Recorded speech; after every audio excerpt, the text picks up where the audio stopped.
Tuhan, umat-Mu siap untuk mendengarkan firman-Mu. Beri hamba-Mu bahasa yang sederhana, mampukan Tuhan menyampaikan isi hati-Mu Tuhan, supaya segala hormat pujian menjadi kemuliaan bagi nama-Mu. Beri kami mengerti sungguh-sungguh Tuhan, supaya firman yang tertabur tidak hilang begitu saja, dan biar nama Tuhan dipermuliakan. Terima kasih Bapa, dalam nama Tuhan Yesus Kristus. Semua yang percaya dan siap diberkati Tuhan sama-sama katakan, amin, amin. Shalom, silakan duduk saudara. Saudara, hari ini seharusnya ada hamba Tuhan lain yang akan melayani, tapi beliau berhalangan, jadi you stuck with me. Jadi saudara, saya harap nggak bosen. Minggu depan saya juga akan sambung lagi, jadi saudara juga jangan sampai bosan saudara belajar satu perkara. Nah, saudaraku, saya ingin sampaikan satu perkara yang Tuhan taruh dalam hati saya. Dan saya rindu supaya semua kita, saudara yang di belakang juga bisa ikut dengar ya, semua kita betul-betul diberkati oleh kebenaran firman Tuhan ini. Nah, saudara perhatikan sungguh-sungguh, bila saudara perlu mencatat, saudara catat sungguh-sungguh supaya firman ini menjadi bagian daripada kehidupan saudara, bahkan anak cucumu. Ya, saudaraku, saya ingin ajak saudara untuk melihat satu firman Tuhan. Bulan lalu saya bicara tentang kebenaran ini, tapi saya mau ajak saudara untuk melihat dari sudut pandang yang Tuhan ajarkan yang total berbeda dengan apa yang saya sampaikan bulan lalu di waktu kita ibadah di Betmana. Saudara perhatikan apa yang dikatakan oleh Markus 5. Coba lihat Markus 5 ayat 25 sampai 28. Silakan. Markus 5 ayat 25 sampai ayat 28. Judul perikop, Yesus mengusir roh jahat dari orang Gerasa. Suara agak keras, Rifan. Ya. Adalah di situ seorang perempuan yang sudah 12 tahun lamanya menderita pendarahan. Ia telah berulang-ulang diobati oleh berbagai tabib, sehingga telah dihabiskannya semua yang ada padanya. Namun sama sekali tidak ada faedahnya, malah sebaliknya keadaannya makin memburuk. Dia sudah mendengar berita-berita tentang Yesus, maka di tengah-tengah orang banyak itu ia mendekati Yesus dari belakang dan menjamah jubahnya. Sebab katanya, asal ku jamah saja jubahnya, aku akan sembuh. Amin. Saudaraku, semua kita pernah mendengar firman Tuhan ini. Ya. Bulan lalu saya bicara bahwa ada satu kekuatan yang keluar tanpa dikomando, tanpa dirancang-rancang oleh Tuhan, yaitu yang namanya the power of compassion, kekuatan belas kasihan. Nah, saya beberapa minggu sedang menjenguk anak saya. Waktu saya merenungkan kebenaran firman Tuhan ini, Tuhan ajarkan sesuatu yang berbeda. Nah, saya ingin ajak saudara untuk bisa sama-sama menangkap dan menikmati rahasia kebenaran firman Tuhan ini. Saudaraku, ada begitu banyak orang pada waktu itu berdesak-desakan menggerumuni Tuhan Yesus yang sedang menyampaikan satu pesan. Semua orang ingin menjamah Tuhan. Ya, layaknya satu artis datang gitu ya. Wah, semua orang ingin foto bersama, ingin dekat dengan Tuhan. Ingin menjamah, berdesak-desakan, memegang tangan Yesus dan mengeluh-elukan Tuhan Yesus. Tidak ada terjadi apa-apa. Tapi ada satu wanita, sakit pendarahan, 12 tahun dia menderita penyakit pendarahan. Dia mendengar Tuhan datang. Dan dari kejauhan dia lihat Tuhan datang. Tidak mungkin dia bisa mendekati. Kesatu karena dia ini seorang perempuan. Seorang perempuan di dalam adat istiadat Yahudi tidak boleh bersentuhan dengan laki-laki yang bukan suaminya. Tidak boleh berjabat tangan, tidak boleh melakukan apa-apa. Kalau saudara lihat nanti satu kali rabi-rabi Yahudi, pada waktu dia bertemu saudara di tengah jalan atau di satu sinagog atau saudara mengulurkan tangannya, dia pun nggak akan menjamah saudara, nggak akan bersalaman. Dia bilang harus ada jaga jarak. Apalagi ini perempuan dan sedang sakit pendarahan. Satu kenajisan yang tidak mungkin akan diterima dalam pikirannya. Bahwa ini adalah imam, ini adalah rabi.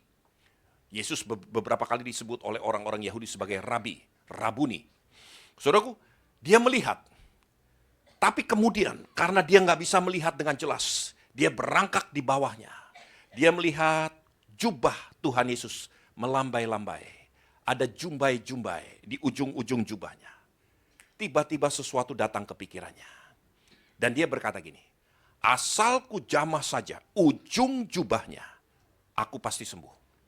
Nah, saudaraku, nanti saya akan ajak saudara untuk melihat apa yang ada di pikiran wanita sakit pendarahan ini yang sudah 12 tahun. Sesuatu datang ke dalam pikirannya, merasuk ke dalam hati nuraninya, sehingga timbul satu tekad di dalam hatinya. Asal aku jamah saja ujung jubahnya, pasti aku sembuh. Nah, saudaraku, kenyataannya betul dia sembuh. Setelah dia sembuh, yang diceritakan di Markus 5. Di Markus 6, ternyata ada peristiwa yang hampir sama. Coba lihat, Markus 6 ayat 53 sampai 56. Judul perikop, Yesus menyembuhkan orang-orang sakit di Genesaret. Setibanya di seberang, Yesus dan murid-muridnya mendarat di Genesaret dan berlabuh di situ. Ketika mereka keluar dari perahu, orang segera mengenal Yesus. Maka berlarilah mereka ke seluruh daerah itu dan mulai mengusung orang-orang sakit di atas tilamnya kepada Yesus, di mana saja kabarnya ia berada.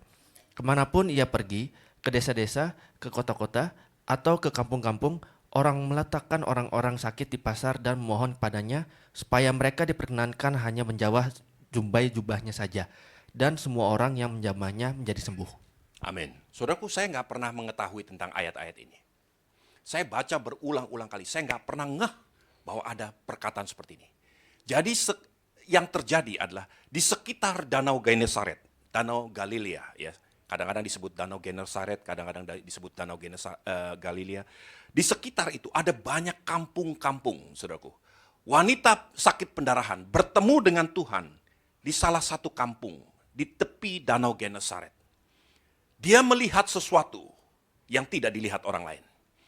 Dia menangkap sesuatu yang tidak ditangkap orang lain. Dia melihat jumbai jubah Tuhan. Dan dia berkata, aku jamah saja ujung jubahnya, pasti aku sembuh. Dan dia lakukan. Dan betul dia sembuh. Dia pulang. Dia pergi cerita ke kanan, ke kiri. Dia bahkan pergi keluar daripada kampungnya, ke kampung yang lain. Dia pergi ke kampung ini, kampung itu. Dia cerita pengalamannya. Rahasia yang dia tangkap, dia ceritakan kepada orang-orang di kampung sebelah. Orang di kampung sebelah mendengar. Tuhan sedang berjalan menuju ke kampung itu. Ketika Tuhan sampai di kampung itu, mereka minta satu perkara kepada Tuhan. Semua orang sakit, orang lumpuh, orang timpang, orang buta, semua dibaringkan di sekitar pinggir jalan. Mereka minta satu hal. Mereka tidak minta diberkati, mereka tidak minta sembako, mereka tidak minta diurapi, mereka tidak minta apapun kecuali satu perkara. Mereka minta begini, izinkan kami, orang-orang sakit ini, menjamah ujung jumbai Tuhan Yesus. Kenapa dia minta begitu? Karena kesaksian wanita pendarahan 12 tahun tadi. Dia bersaksi kemana-mana, lihat aku, look at me. Aku disembuhkan, aku ditolong Tuhan, karena aku menangkap satu rahasia. Saudaraku, jangan saudara menangkap pelenik-peleniknya gitu ya. Ada beberapa orang-orang Kristen itu begitu nyelenik gitu. Akhirnya simbol-simbol itu dianggap sebagai Tuhan. Tapi hari ini saya rindu supaya saudara menangkap pesannya, rema yang Tuhan ingin sampaikan. Dan apa yang saya terima, saya ingin supaya semua jemaat di sini menangkap sesuatu yang betul-betul benar di hadapan Tuhan. Seperti perempuan tadi pergi ke kampung sebelah, ke kanan, ke kiri. Dan berbicara tentang apa yang Tuhan buat dalam hidupnya. Dia sampaikan rema itu sesederhana mungkin. Dia bukan pengkhotbah, dia bukan penginjil, dia orang biasa. 12 tahun berbaring sakit. Dia katakan, look at me.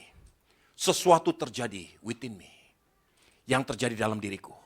Dan aku beritahu apa yang terjadi dalam diriku. Aku menangkap sesuatu, aku melihat sesuatu. Dan itu betul-betul firman Tuhan. Nah, saudaraku, saya ingin sampaikan. Orang-orang Yahudi dari waktu ke waktu, mereka punya simbol-simbol yang Tuhan sendiri katakan. Supaya mereka melakukan dan mengingat rencana Tuhan. Ada mesusah, saudara tahu, di pintu-pintu kamar, pintu-pintu rumah mereka. Mereka taruh mesusah. Bertuliskan perkataan firman Tuhan di Ulangan 6. Hai Israel, dengarlah. Kasihilah Tuhan Allahmu dengan segenap hatimu, segenap jiwamu, segenap kekuatanmu. itu ditulis semua orang Yahudi di depan pintu rumah mereka. Di hotel-hotel di Israel, hotel-hotel yang kosher, saudara akan melihat ada mesusah di depan pintu kamar hotel. Supaya orang-orang keluar, dia menempatkan tangannya, dia menciumnya, dan dia pulang. Dia ingat perkataan Musa, disampaikan kepada orang-orang Yahudi. Dia buat dalam gulungan kitab, ditaruh di dalam kalung. Supaya setiap kali dia melihat, dia lihat bandul kalung ini. Dia cium, dia ingat kepada Tuhan. Tujuannya supaya dia mengasihi Tuhan Allahnya. Dengan segenap hati, segenap pikiran, segenap kekuatannya. Terus semua mereka, kita mengenal banyak simbol-simbol.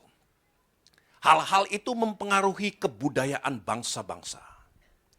Kita mengenakan cincin kawin. Supaya apa? Saya ingat bahwa I belong to someone. Aku milik seseorang. Di dalam cincin kawin ini ada nama istri saya yang memiliki saya. Di dalam cincin kawin istri saya ada nama saya. Arti simbol bahwa ini adalah milik. Tapi cincin kawin ini bukan Tuhan. Tapi ini simbol-simbol yang bahkan Tuhan sendiri pakai ketika Tuhan bicara kepada manusia supaya manusia mengerti apa yang Tuhan ingin sampaikan.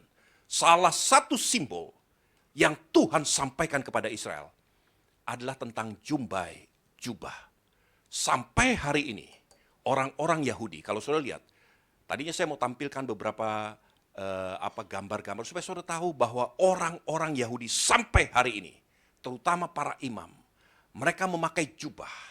Di ujung-ujung jubahnya, bukan seperti jas yang rapi gitu ya. Ada seperti benang yang nggak sempat dijahit gitu. Keleleran, jumbai-jumbai. Tapi itu harus dipakai.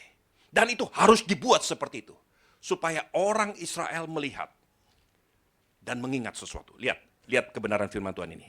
Lihat bilangan 5. Nah, nanti saudara pulang, saudara baca bilangan 15 dan bilangan 18. Supaya saudara mengerti rahasia ini. Tapi karena waktu yang terbatas, saya hanya lompat-lompat dan bicara sedikit-sedikit ya. Saudara lihat bilangan 15, perhatikan ayat 37 sampai 41. Ayo. Dengan suara seperti Shakespeare gitu ya. Ayo. Rifan. Bilangan 15 ayat 37 sampai 41. Judul perikop Jumbai Peringatan. Tuhan berfirman kepada Musa, "Berbicaralah kepada orang Israel dan katakanlah kepada mereka bahwa mereka harus membuat jumbai-jumbai pada punca baju mereka turun-temurun, dan dalam jumbai-jumbai punca itu haruslah dibubuh benang ungu kebiru-biruan. Maka jumbai itu akan mengingatkan kamu apabila kamu melihatnya kepada segala perintah Tuhan." Berhenti sebentar. Saudara lihat. Warnanya pun ditentukan Tuhan. Tuhan katakan, buat jumbai-jumbai. Warnanya biru keungu-unguan. Saudara tahu warna ungu warna apa? Itu warna kerajaan. Warna otoritas kerajaan yang Tuhan pakai di dalam Alkitab. Dia katakan, Tuhan katakan, para imam, para laki-laki harus memakai jubah dengan jumbai-jumbai seperti itu. Tujuannya yang pertama dikatakan, supaya setiap kali kamu melihatnya, kamu ingat kepada Tuhan Allahmu. Lihat, terus lebih lanjut lagi. Sehingga kamu melakukannya dan tidak lagi menuruti hatimu atau matamu sendiri. Yang kedua, dikatakan, bukan hanya kamu melihat dan kamu ingat akan Tuhan Allahmu. Supaya kamu mengikuti apa yang Tuhan Allahmu katakan. Dua tujuan inilah. Kenapa jumbai-jumbai jubah orang-orang Yahudi, terutama para imam, itu harus dipakai. Supaya supaya umat Tuhan, dimanapun dia berada, melihat itu, lalu menangkap remanya. Oh, I belong to someone. Ada Tuhan yang telah berjanji. Aku diingatkan kepada Tuhan Allahku, yang disembah oleh Abraham, oleh Ishak, oleh Yakub. Allah yang dipermuliakan oleh Musa.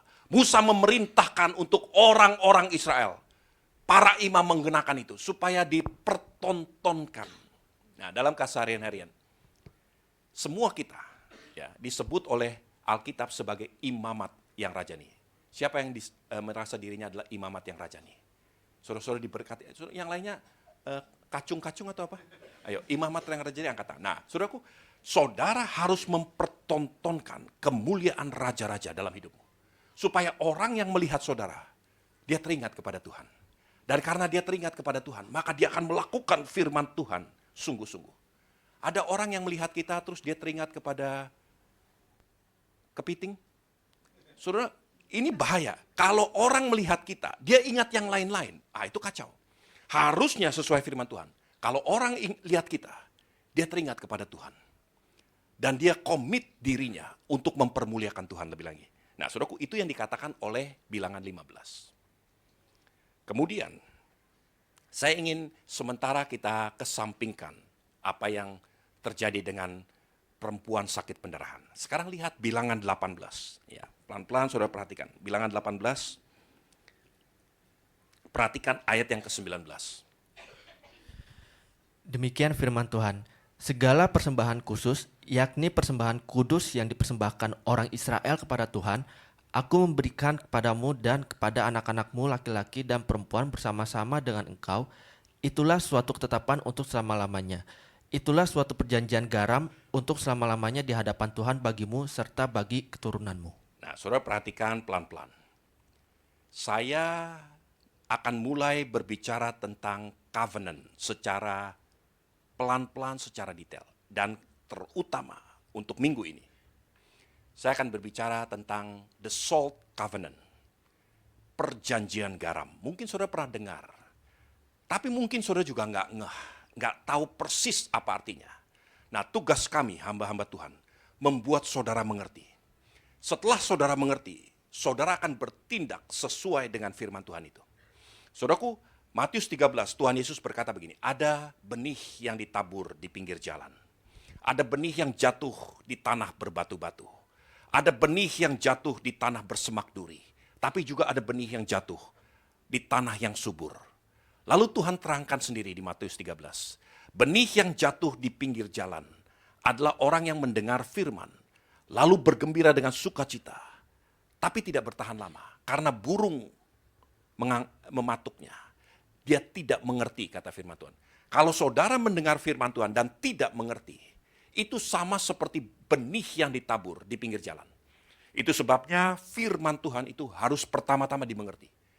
Kognitif kita harus mampu menangkap dan memahami, mengerti.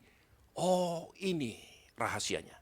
Nah, ini tugas kami hamba-hamba Tuhan untuk mengupas supaya gereja Tuhan pertama-tama harus mengerti firman Tuhan ini. Setelah mengerti, lalu itu tugas Roh Kudus untuk menerangkan lebih jauh. Supaya firman itu berakar sampai menguasai, mencengkram seluruh hati nuranimu. Kalau hatimu sudah dicengkram, baru firman itu akan bertumbuh, berbuah, dan menjadi berkat buat orang lain.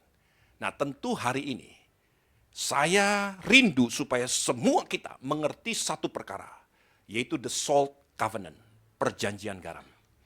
Saudaraku, ada satu perkataan yang dikatakan berkali-kali di dalam perjanjian lama maupun juga di dalam perjanjian baru terus-menerus dan sampai hari ini dimengerti oleh seluruh manusia, terutama di Timur Tengah.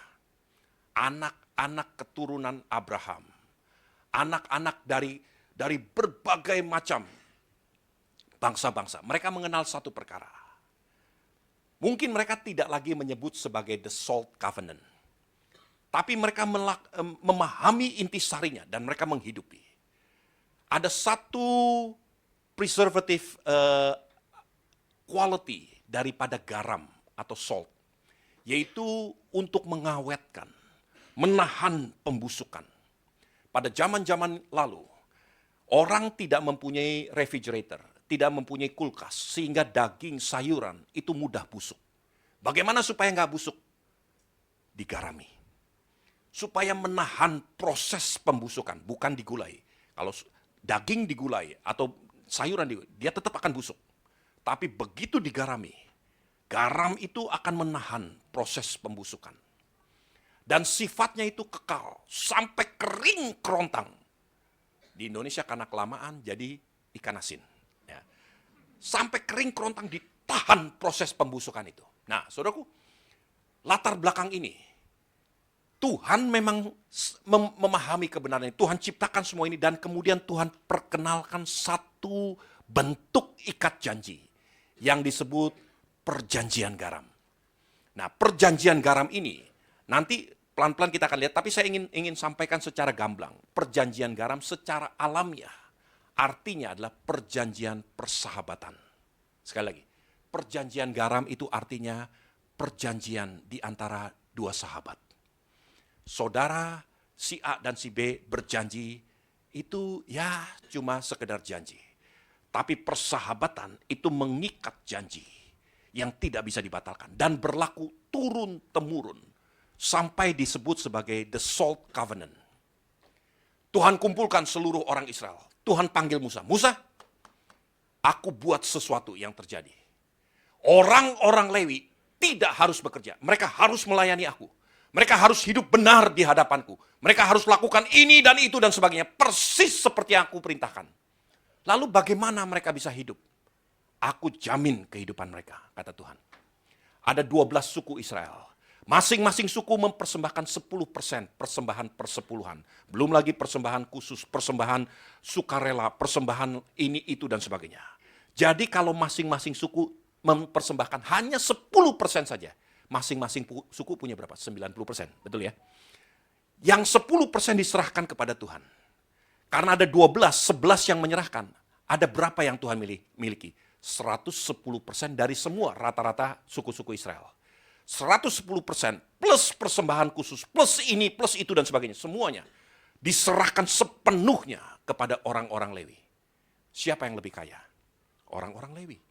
Tapi saya ingin sampaikan lagi. Lalu Tuhan sendiri punya apa? Seandainya saya berpartner dengan Pak Purba dalam satu bisnis. Bagian saya katakanlah 10%, Pak Purba 90%. Lalu bagian saya bilang, semua yang menjadi dividen saya serahkan kepada Pak Robert. Saya makan apa? Saya punya apa? Ini konsep Tuhan. Nah, saya ingin ajak saudara untuk melihat dan memikirkan. Kebingungan ini jangan stop, saudaraku. Biarkan kebingungan ini membuat kita melihat, menyelidiki firman Tuhan. Tuhan katakan kepada Israel, semua yang aku terima, aku berikan kepada umatku. Supaya mereka hidup dengan apa yang aku miliki. Nah, sekarang saya kesampingkan dulu ini. Saudara, biar masih pusing di sini, saya lihat yang lain lagi. Satu kali Daud dengan Yonatan buat satu perjanjian. Saudara pernah mendengar ini? Ya, kita nggak usah buka ayat-ayatnya. Daud dan Yonatan buat satu ikat janji persahabatan. Yonatan itu anak raja. Yonatan itu putra mahkota.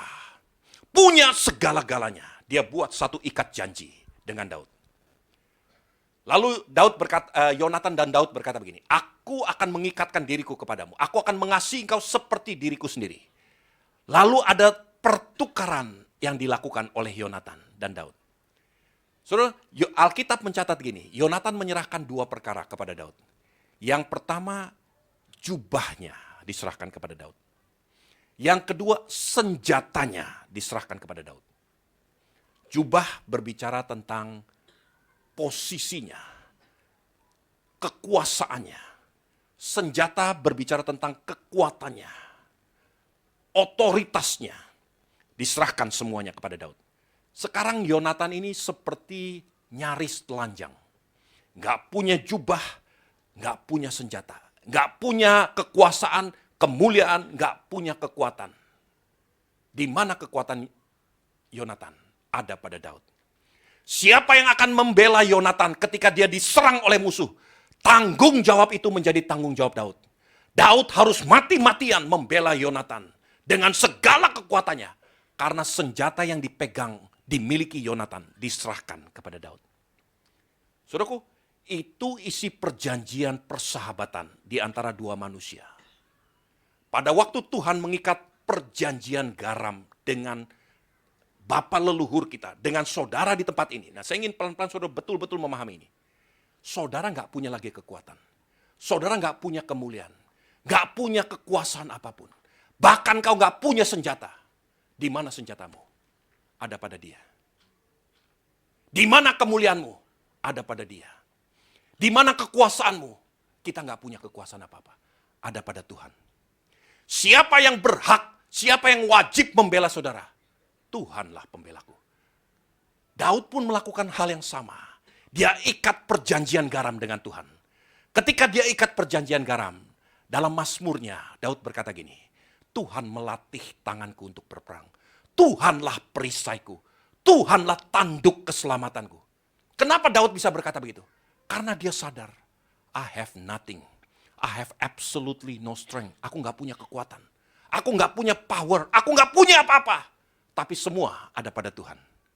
Jadi siapa yang berhak, siapa yang wajib membela aku? Tuhanlah. Nah, saudaraku, pelan-pelan saudara harus mengerti kebenaran ini. Ketika Tuhan berkata di dalam bilangan 15, tentang isi daripada jumbai jubah, supaya mengingatkan kamu kepada Tuhan Allahmu. Dan setelah kamu ingat, kamu melakukannya dengan setia. Karena itulah rahasia perjanjian garam. Lalu di bilangan 18 Tuhan berkata begini, semua yang ada padaku, all the glory, all the honor within me, aku serahkan kepada gerejaku, kepada umatku. Nah, kalau saudara betul-betul memahami kebenaran firman Tuhan ini, saudara mengerti apa yang terjadi antara engkau dengan Tuhan Allahmu. Ada satu ikat janji yang tidak bisa dibatalkan oleh apapun.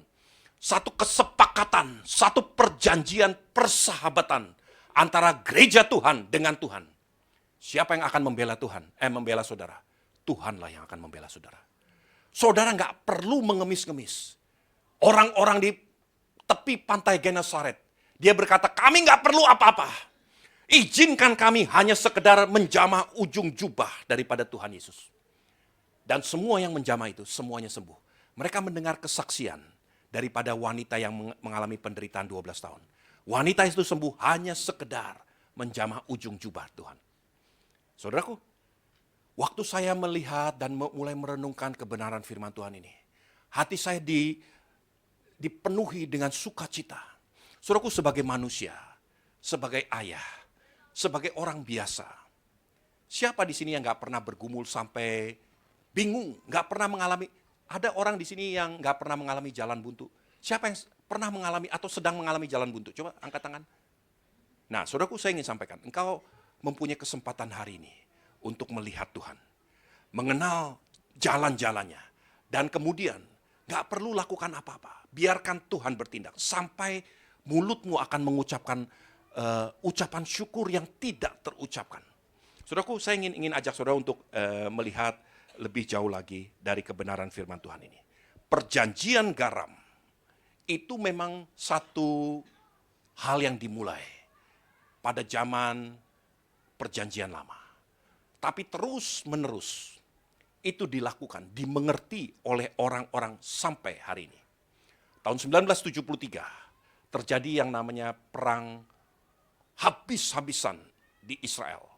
Israel pada waktu peristiwa Yom Kippur, satu ibadah raya besar, holiday, hari raya hari raya pentahiran, itu diserang oleh bangsa-bangsa di sekelilingnya, oleh Mesir, oleh Yordania di barat, dan oleh Syria di utara. Digempur habis-habisan, persis pada waktu hari raya Yom Kippur. Ketika mereka semua tentara pulang ke rumah masing-masing.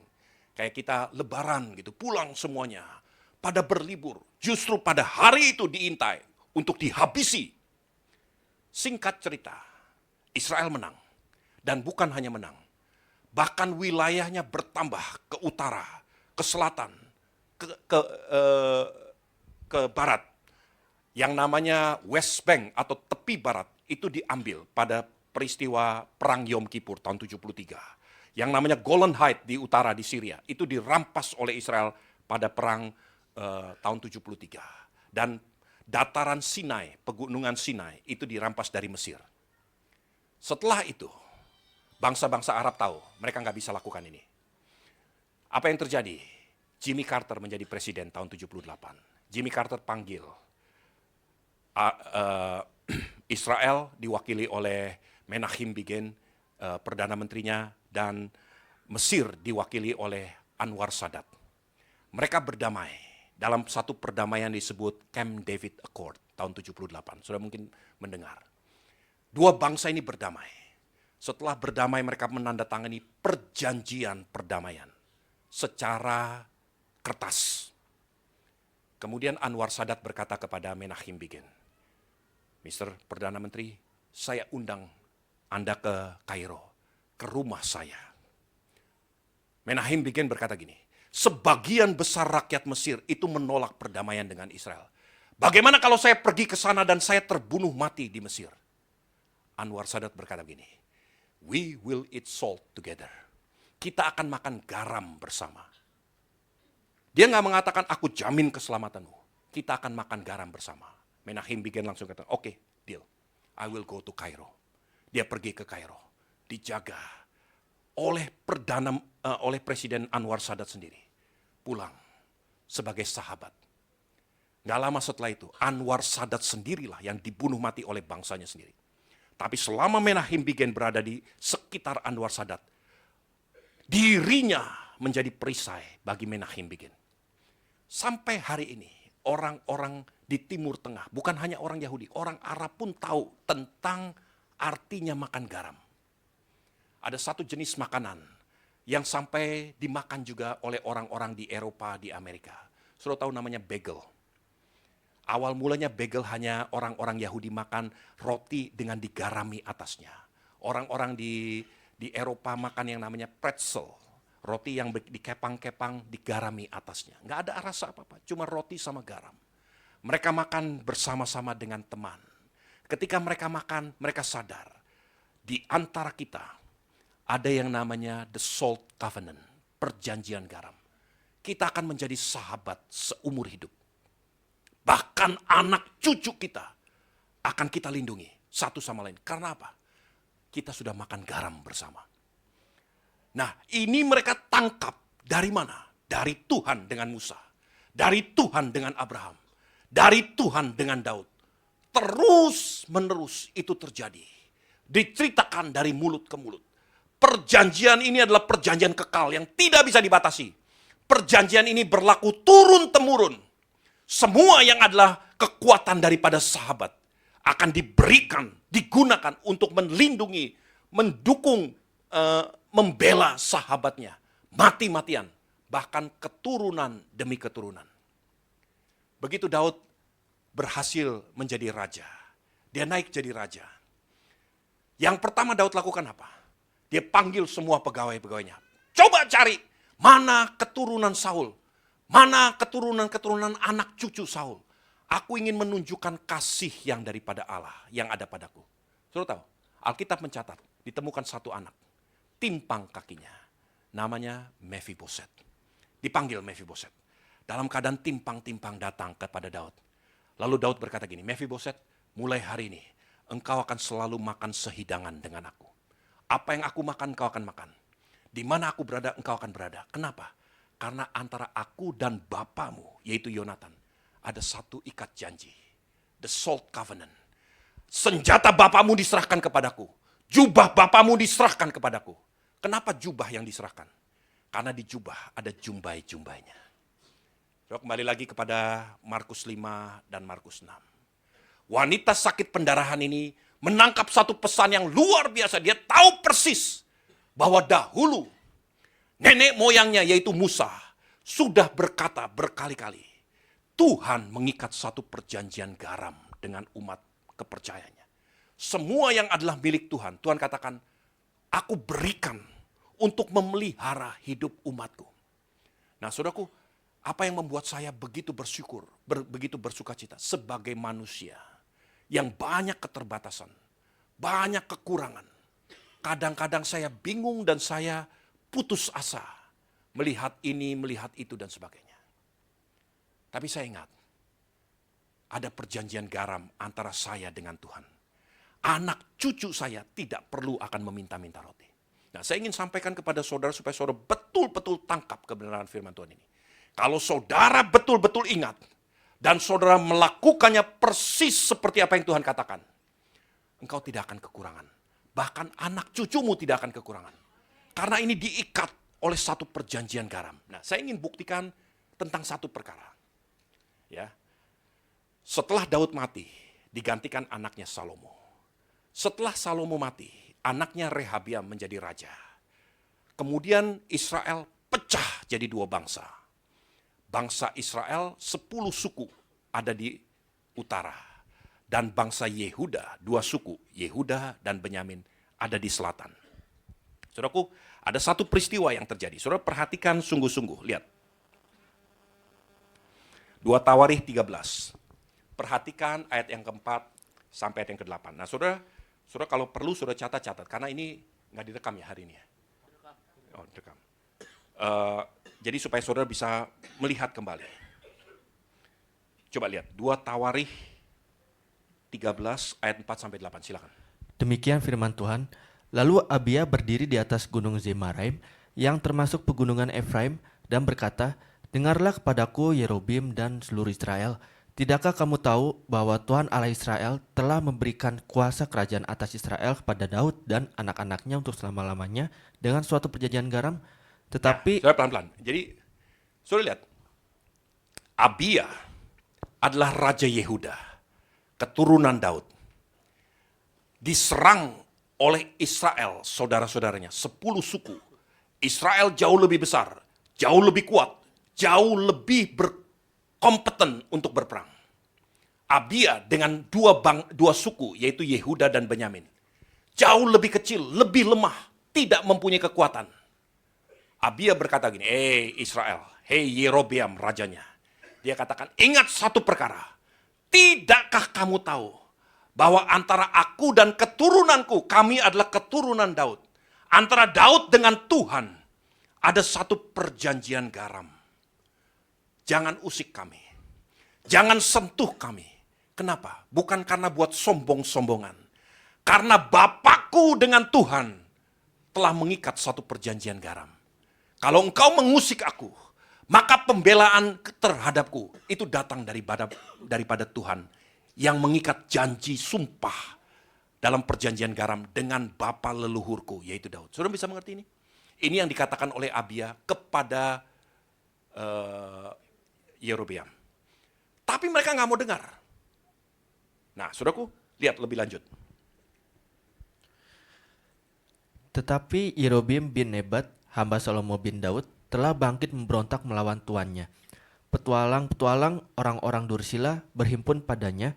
Mereka terlalu kuat bagi Rehabim bin Salomo, yang masih muda dan belum teguh hati, dan yang tidak dapat mempertahankan diri terhadap mereka. Tentu kamu menyangka bahwa kamu dapat mempertahankan diri terhadap kerajaan Tuhan yang dipegang turunan Daud, karena jumlah kamu besar dan karena pada kamu ada anak lembu emas yang dibuat Yerobeam untuk kamu menjadi Allah. Nah, coba lihat pelan-pelan ya. Nanti saya akan lihat kaitkan dengan ini. Siapa ini namanya? Abia berkata gini, Yerobeam, jangan sangka karena engkau merasa besar dan karena engkau merasa kuat, engkau bisa mengalahkan orang yang sudah mengikat janji, perjanjian garam dengan Tuhan. Dan kedua, jangan sangka karena padamu ada anak lembu emas, simbol daripada kekuatan. Di mana anak lembu emas pada zaman Yerobeam dibuat? Satu di Betel, dua di satu suku namanya Dan. Di dua tempat ini mereka membangun dua anak lembu emas. Tapi ini nggak terlalu penting. Saya ingin sampaikan bahwa ini yang Abia katakan kepada Yerobeam. Jangan pikir karena engkau kaya raya. Jangan pikir karena engkau kuat, engkau bisa menggagahi kami. Antara kami dengan Tuhan ada satu perjanjian garam. Tidak bisa dibatalkan. Diserang habis-habisan.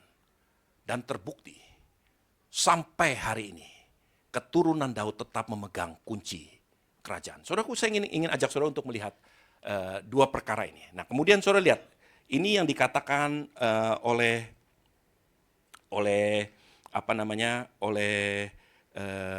Abia.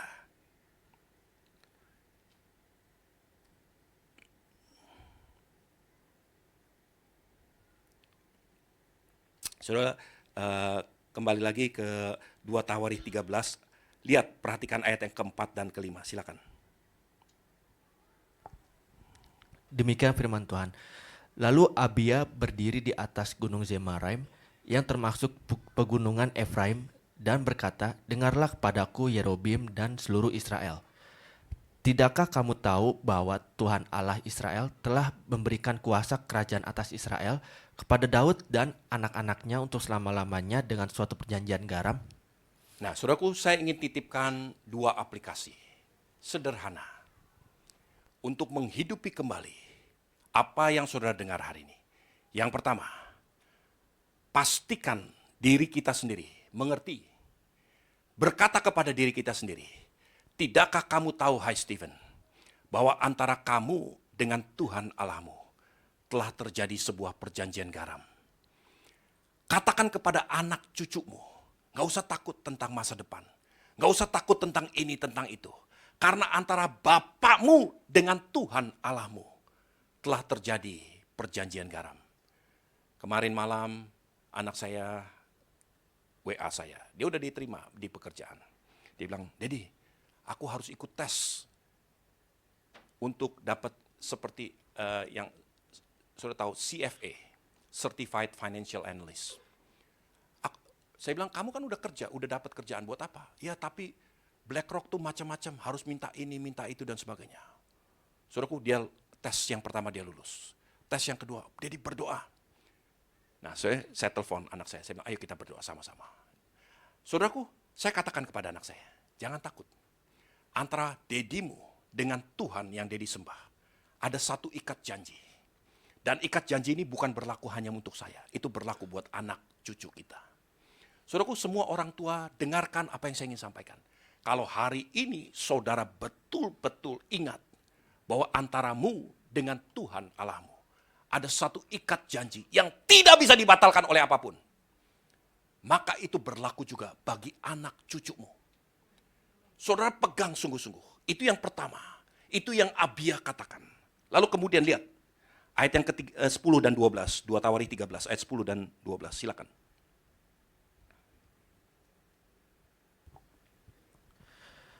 Tetapi kami ini Tuhanlah Allah kami, dan kami tidak meninggalkannya. Nah, lihat ini. Tetapi kami ini Tuhanlah Allah kami, dan kami tidak meninggalkannya.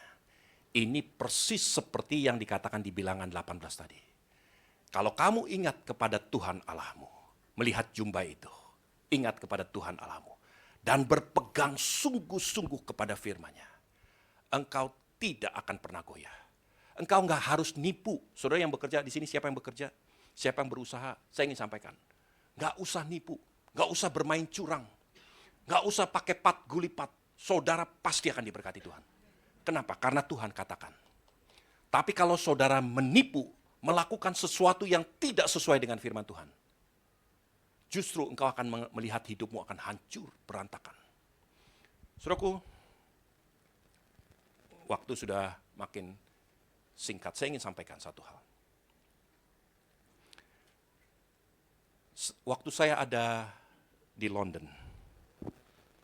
ada banyak urusan. Pak Purba telepon, kerangking-kerangking, Frankie telepon, Pak Robert telepon. Saya harus jawab, saya harus bicara conference call berkali-kali. Kami sedang jalan, kemudian anak saya, istri saya mau masuk ke dalam satu museum lukisan, National Gallery Museum di London. Lalu anak saya bilang, ayo Dedi kita masuk sana. Saya bilang, ini Dedi sebentar lagi udah janji ini Pak Purba mau telepon nih. Jadi udah dah kalian masuk dah. Saya juga pikir ngapain lah lihat lukisan, di rumah saya juga banyak lukisan, dah masuk. Jadi akhirnya mereka berdua masuk. Saya terima telepon, saya pusing, tambah panik dan semua. Udah, saya sambil duduk digerumutin sama burung-burung yang terbang. Saudaraku, selesai conference call, istri saya belum keluar-keluar, anak juga belum keluar. Istri saya kasih tahu, wah ini bagus, ada lukisan ini, jadi ternyata lukisan tema-tema Alkitab di National Gallery Museum di London. Saya pikir waktu masih ada, udahlah saya masuk, nggak bayar juga, gratis saya masuk. Saya masuk udah hampir waktunya mau tutup, saudaraku. Saya lihat-lihat sepintas, ada satu lukisan yang saya lihat. Dan itu menarik perhatian saya. Lukisannya adalah diambil, dipetik dari tema lukisan The Last Supper. Perjamuan terakhir. Tapi bukan seperti The Last Supper yang dilukis oleh Leonardo da Vinci. Dengan gayanya dia. Tapi semua nilai-nilainya dia ambil persis seperti apa yang Leonardo da Vinci lukiskan. Nah, kemudian di sebelah lukisan ada tulisan. Ini lukisan Leonardo da Vinci, The Last Supper. Semua orang punya mungkin atau sering melihat ini di rumah-rumah, duplikasinya banyak. Ini lukisannya agak buram-buram karena ini lukisan yang asli. Coba sekarang yang udah difabrikasi ini kayak begini nih. Nah, ini tetap buram juga karena LCD-nya yang buram. Saudaraku, tapi saudara nanti bisa lihat di rumah lukisan ini. Nah, kemudian lukisan yang saya lihat ini, dia mengambil tema ini dan kemudian ada tulisannya. Dia katakan gini, perhatikan apa yang terjadi dengan Yudas Iskariot. Saya nggak pernah perhatiin, terus terang saya nggak pernah perhatiin. Saya pulang keluar karena saya nggak boleh foto. Saya keluar, baru saya browsing tentang lukisan ini. Dan di tangan Yudas Iskariot, dia memegang uang.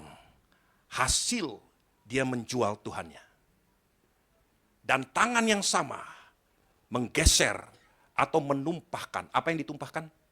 Garam.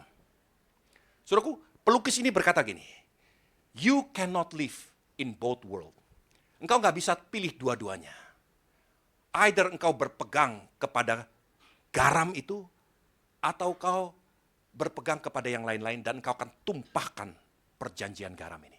Nah, saya ingin sampaikan, para pekerja, para pengusaha, para wira swasta dan sebagainya, orang-orang yang bekerja, semua jemaat Tuhan, anak-anak muda, perhatikan sungguh-sungguh apa yang saya ingin sampaikan.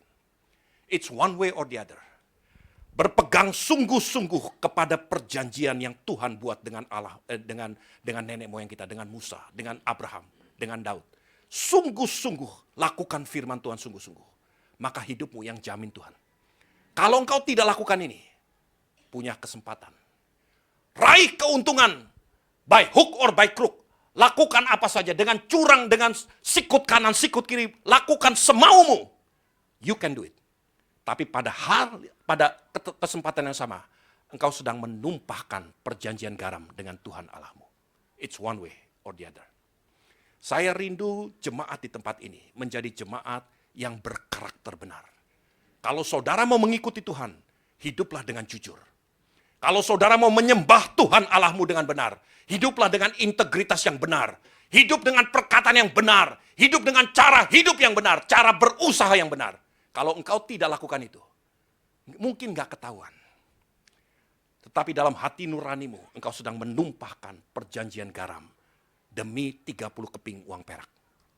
Itulah yang dilakukan oleh Yudas Iskariot. Kemudian suara bunyi, ayo, waktu udah habis, ayo para pengunjung keluar. Saya tahu saya cuma dipanggil Tuhan untuk melihat satu lukisan itu. Saya pulang, saya kasih tahu istri saya sama anak saya. Nanti Dedi cerita tentang perjanjian garam ini. Saya memikirkan, saya nggak mengerti. Baru saya dibuat mengerti setelah saya melihat semua ini. Nah, saya ingin supaya setiap saudara di tempat ini betul-betul perhatikan kebenaran firman Tuhan ini. Supaya hidupmu berbeda. Supaya jangan cuma sekedar beragama Kristen. Tapi sungguh-sungguh saudara menjadi orang-orang yang mengikat janji dengan Tuhan Allahmu. Saya ingin berikan satu rahasia lagi. Berapa banyak saudara yang suka terima hadiah? Coba angkat tangan yang suka terima hadiah. Siapa tahu nanti pulang dapat hadiah. Siapa yang suka terima hadiah yang tidak ternilai harganya? Wah, nggak ada. Ada, saudara. Nah, saudara, saya ingin sampaikan. Saudara tahu yang namanya blank check. Blank check itu bukan cek kosong. Kalau diterjemahkan word by word itu cek kosong. Cek kosong nggak ada orang mau. Tapi yang namanya blank check itu seperti ini. Seandainya nanti pulang saya dikasih cek oleh Pak Robert. Ini Pak, persembahan sukacita kami, Pak. Ada nama saya, ada tanggalnya, ada tanda tangan Pak Robert. Nggak ada nilainya. Nilainya berapa nih Pak Robert mau dikasih? Angpau berapa saya nih? Oh, udahlah, isi sendiri semau-maunya. Saudara pernah ada yang pernah dapat begitu? Ada nggak yang pernah dapat begitu? Ada nggak yang mau dapat begitu? Coba angkat tangan. Nah, saya ingin sampaikan. Tuhan memberikan ini kepada gerejanya. Sampai 4 kali Tuhan katakan. Di Yohanes 14 Tuhan 2 kali bicara. Di Yohanes 16 Tuhan 2 kali lagi bicara. Tuhan berkata begini, aku pergi kepada Bapa supaya Bapa memberikan kepadamu apa saja yang kamu minta dalam namaku. Bukankah itu blank check? Apa saja yang kamu minta, God will give it to you. Sampai 2 kali di Yohanes 14 dan 2 kali di Yohanes 16. Tuhan katakan seperti itu. Pada waktu saya baca, saya baru ngeh. Wow, that's really is something. Bagaimana saya bisa dapat blank check itu? rahasianya ada di tengah-tengahnya, di porosnya. Di Yohanes 15 ayat 15 Tuhan berkata begini, lihat. Nah, saudara pulang, saudara baca, ayo semua harus baca nih, lihat. Yohanes 15 ayat 15.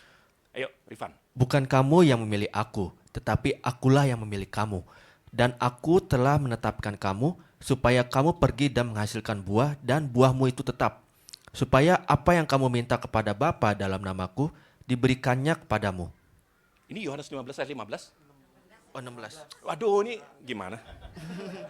16. Ini nggak bisa dapat blank check kalau begini nih. Yohanes 15 ayat 15. Oh, 15 ayat 15. Jangan ngelamun. Aku tidak menyebut kamu lagi hamba, sebab hamba tidak tahu apa yang diperbuat oleh tuannya. Tetapi aku menyebut kamu sahabat, karena aku telah memberitahukan kepada kamu segala sesuatu yang telah kudengar dari Bapakku. Karena engkau sahabat. Apa yang terjadi dengan Daud? Semua yang ada pada Tuhan diberikan kepadanya. Apa yang Tuhan katakan kepada Musa? Semua yang aku miliki, aku berikan kepadanya. Saudara tahu apa yang terjadi dengan wanita pendarahan? Tuh, dia tahu. Oh, jubah itu mengingatkan aku kepada dia yang memerintahkan itu. Dia disebut oleh Abraham sebagai Jehovah Jireh. Allah yang menyediakan, dia pasti sediakan. Dia juga disebut pada zaman Musa, disebut sebagai Jehovah Rafa. Dia Allah yang menyembuhkan aku 12 tahun pendarahan. Gak ada satu tabib pun yang mampu menyembuhkan aku. Dia mampu menyembuhkan aku. Dan itulah yang terjadi. Saudaraku, saya ingin sampaikan, inilah rahasia persahabatan yang ada di benak Tuhan, yang ada di hatinya Tuhan. Dan ini berlaku turun-temurun. Kalau saudara tangkap kebenaran firman Tuhan ini, saudara tidak perlu lagi berbohong. Tidak perlu lagi berdusta, tidak perlu lagi melakukan dosa ini, dosa itu demi untuk mendapatkan makanan. Karena Tuhan akan jaga hidupmu. Kuncinya apa? Pegang firman Tuhan. Ingat benar-benar dan katakan, Tuhan, you are my friend. Aku punya sahabat.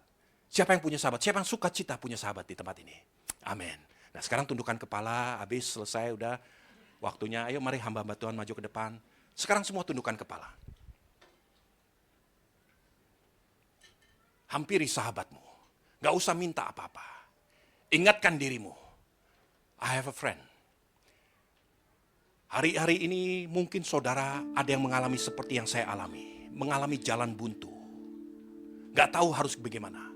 Gak tahu harus kemana. Harus lakukan apa. Katakan kepada Allahmu.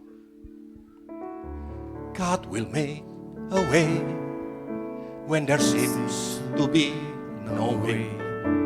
He works in way we cannot see. He will make a way for me. He will be my guide. Hold me close to his side. Love and for his new day. He will make a way. He will make a way. Saudaraku, beberapa hari yang lalu saya mendengarkan lagu ini. Pada waktu saya betul-betul terpuruk. Hati saya bergejolak dengan sukacita. Aku gak tahu harus kemana. Yosafat satu kali digempur oleh 3 bangsa. Gak tahu harus lakukan apa. Lalu dia berkata, Tuhan, mata kami tetap tertuju kepadamu. Kami gak tahu harus buat apa. Tapi Tuhan akan tuntun saudara. Biarkan tangan Tuhan menuntun saudara. Saudaraku, saya tadi waktu saya duduk, saya diingatkan kepada satu hal. Saudara lihat satu ayat lagi ya. Di Yohanes 14. Di Markus 14, maaf. Di Markus 14, menjelang hari The Last Supper, menjelang makan malam terakhir, Tuhan kumpulkan 12 murid-muridnya. Dia katakan, sini. Ayo kita rayakan makan malam terakhir. My bid farewell for me. Untuk menyatakan goodbye, the last meal dengan murid-muridnya. Di restoran mana Tuhan? Di tempat mana? Di mana yang paling baik? Tuhan katakan gini, lihat. Semua lihat. Markus 14 ayat 13. Lalu ia menyuruh 2 orang muridnya dengan pesan, pergi ke kota. Kota mana juga gak tahu. Di sana kamu akan bertemu dengan seorang. Siapa? Si Udin, si Ujang, si Unang. Siapa orang itu? Yang membawa kendil berisi air. Ikutilah dia. Coba saudara bayangkan. Seandainya saya bilang, oke, nanti kita makan. Makan di mana? Coba kamu keluar. Nanti ada orang yang bawa ember, ikuti dia. Ada 1000 orang bawa ember. Satu ke ujung sana, satu ke sini, satu ke sini.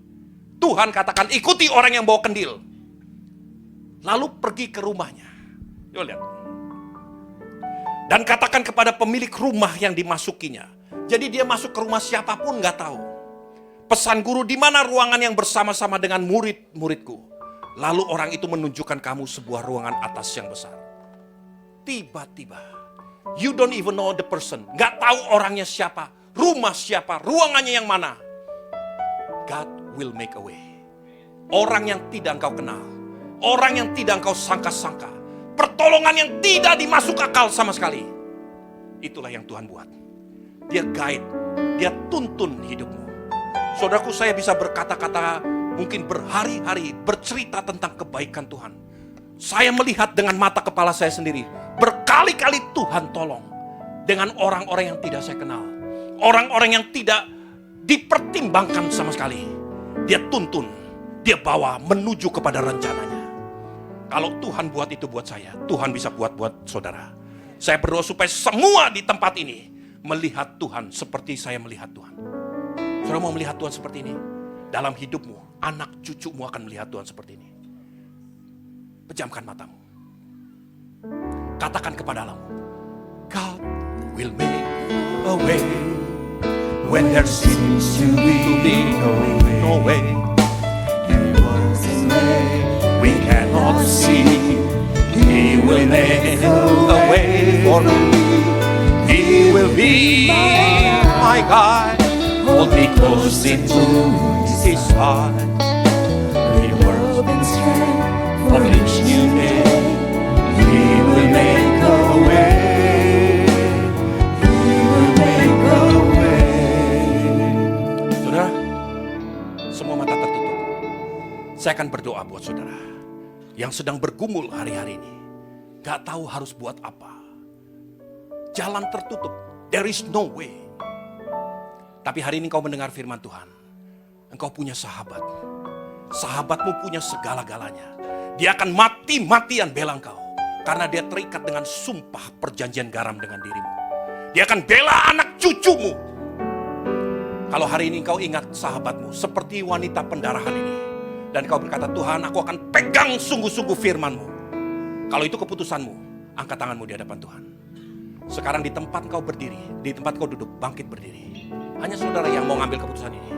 Katakan kepada Allahmu, God will make a way when there seems to be no way. He works in way we cannot see.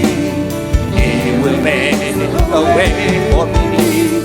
He will be my guide. Hold me close into His heart.